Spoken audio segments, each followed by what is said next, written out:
नमस्कार.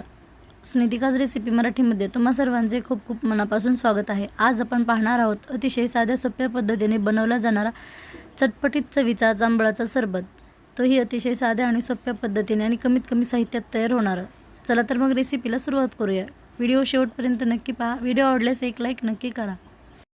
सर्वप्रथम मी या ठिकाणी जांभळं घेतलेले आहेत. आपण या ठिकाणी जांभळं घेतेवेळेस आपल्याला ते व्यवस्थित असे निवडून घ्यायचे आहेत आणि स्वच्छ असे 2-3 पाण्याने धुवून घ्यायचे आहेत. मी या ठिकाणी पिकलेली जांभळं स्वच्छ अशी 2-3 पाण्याने धुवून घेतलेली आहेत. ती आपल्याला या ठिकाणी चाळणीवरती टाकून कोरडी करून घ्यायची आहेत आणि त्यानंतर त्यावरचा भाग जो आहे तो आपल्याला काढून घ्यायचा आहे आणि त्यामधील बिया जे आहेत ते आपल्याला या ठिकाणी पूर्णपणे बाजूला करून घ्यायचे आहेत. आता तुम्ही या ठिकाणी पाहू शकता, मी अशा पद्धतीने पूर्ण जांभळाचा वरचा भाग जो आहे तो काढून घेतलेला आहे. त्यातील बिया जे आहेत ते बाजूला करून घेतलेले आहेत. आता आपण या ठिकाणी जांभळाचं सरबत बनवून घेणार आहोत. त्यासाठी आपल्याला या ठिकाणी बिया जे आहेत त्या अजिबातच वापरायच्या नाहीत, पूर्णपणे बिया काढून टाकायच्या आहेत. सरबत बनवण्यासाठी मी या ठिकाणी मिक्सर जारचा वापर केलेला आहे.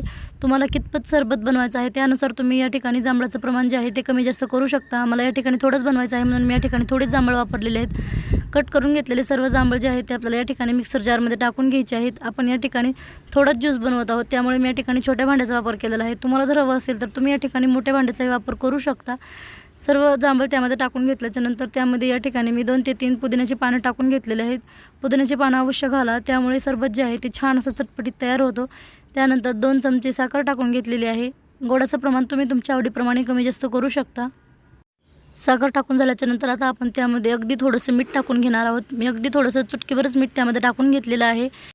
हे जांभळाचं सरबत चटपटीत असेल तरच चवीला खूप मस्त असं लागतं, त्यामुळे आपल्याला या ठिकाणी मीठ, साखर हे सर्व साहित्य त्यामध्ये वापरायचं आहे. मीठ, साखर टाकून झाल्याच्या नंतर आता आपण त्यामध्ये अगदी थोडंसं चुटकीभर काळं मीठ टाकून घ्यायचं आहे. त्यामुळे सरबत जे आहे ते चवीला खूपच अप्रतिम असं तयार होतं. हे सर्व साहित्य आपण त्यामध्ये टाकून झाल्याच्या नंतर सर्वात शेवटी आपण त्यामध्ये थंड पाणी टाकून घ्यायचं आहे. तुम्हाला जर हवं असेल तर तुम्ही या ठिकाणी बर्फाचे तुकडेही टाकून घेऊ शकता, पण मी या ठिकाणी थंड पाणीच वापरलेलं आहे. तुमच्या आवडीप्रमाणे तुम्हाला हे सरबत कितपत दाटसर किंवा पातळ हवं आहे त्यानुसार तुम्ही या ठिकाणी पाण्याचं प्रमाण कमी जास्त करू शकता. एकदम बारीक असं आपल्याला मिक्सरला वाटून घ्यायचं आहे, म्हणजे आपलं सरबत जे आहे ते एकदम परफेक्ट असं तयार होतं. आता आपण या ठिकाणी ग्लासला कोटिंग करण्यासाठी छान असा चटपटीत मसाला तयार करून घेणार आहोत. त्यासाठी मी या ठिकाणी 1 चमचा चाट मसाला टाकून घेतलेला आहे आणि पाव चमचा लाल तिखट टाकून घेतलेला आहे आणि अगदी थोडंसं आपल्याला या ठिकाणी मीठ टाकून घ्यायचं आहे, कारण आपण या ठिकाणी सरबत बनवताना सुद्धा मीठ त्यामध्ये वापरलेलं आहे, त्यामुळे अगदी थोडंसं मीठ मी या ठिकाणी वापरलेलं आहे. हे सर्व साहित्य आता आपल्याला छान असं मिक्स करून घ्यायचं आहे, म्हणजे पूर्ण मसाले जे आहेत ते व्यवस्थित असे एकजीव झाले पाहिजेत. अशा पद्धतीने मसाला बनवून तो ग्लासला लावून त्यामध्ये जर सरबत टाकून आपण पिलं ना तर खरंच ते सरबत जे आहे ते चवीला खूपच अप्रतिम असं लागतं. त्यामुळे जांभळाचं सरबत बनवताना अशा पद्धतीने मसाला एकदा नक्की ट्राय करून पहा.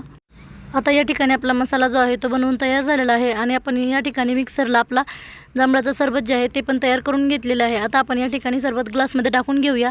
त्यासाठी आपल्याला या ठिकाणी ग्लासला छान असं कोटिंग करून घ्यायचं आहे. सर्वात पहिले आपल्याला ग्लासला छान असं लिंबू जे आहे ते लावून घ्यायचं आहे. त्यामुळे लिंबाचा रस लागल्यामुळे आपण जो तयार करून घेतलेला मसाला आहे तो व्यवस्थित असा ग्लासला लागला जातो. तुम्ही या ठिकाणी पाहू शकता, व्हिडिओमध्ये दाखवलेल्या पद्धतीने आपल्याला पूर्णपणे फिरवून ग्लासला मसाला जो आहे तो लावून घ्यायचा आहे. फिरवून ग्लास लावल्यामुळे पूर्णपणे चारही बाजूला एकसारखा मसाला लागला जातो, कुठे कमी कुठे जास्त लागला जात नाही. त्यामुळे अशा पद्धतीने व्हिडिओमध्ये दाखवलेल्या पद्धतीने करून पहा. पूर्णपणे ग्लासला तुम्ही या ठिकाणी पाहू शकता छान असा मसाला आपला कोट झालेला आहे. त्यानंतर आपण तयार करून घेतलेलं जांभळाचं सरबत जे आहे ते आपल्याला ग्लासमध्ये टाकून घ्यायचं आहे. हे पहा, या ठिकाणी तुम्ही पाहू शकता किती सुंदर आणि सुरेख असा आपल्या सरबताला रंग आलेला आहे. कुठलाही रंग आपण या ठिकाणी वापरलेला नाही. अशा पद्धतीने अतिशय कमीत कमी वेळेमध्ये आणि कमीत कमी साहित्यामध्ये आपलं या ठिकाणी जांभळाचं सरबत जे आहे ते तयार झालेलं आहे. तुम्ही आता हे सरबत पिऊन पाहू शकताय, खूपच सुंदर असं हे सरबत चवीला लागतं. त्यामुळे अशा पद्धतीने कमीत कमी वेळेमध्ये तयार होणार आहे जांभळाचं सरबत तुम्ही एक वेळेस नक्की ट्राय करून पहा. ही आजची जांभळाच्या सरबताची रेसिपी तुम्हाला कशी वाटली कमेंटमध्ये नक्की सांगा. व्हिडिओ आवडल्यास लाईक करा, शेअर करा, सबस्क्राईब करा. पूर्ण व्हिडिओ पाहिल्याबद्दल धन्यवाद. चला तर मग पुन्हा भेटूया अशाच एका छानशा साध्या आणि सोप्या रेसिपीमध्ये.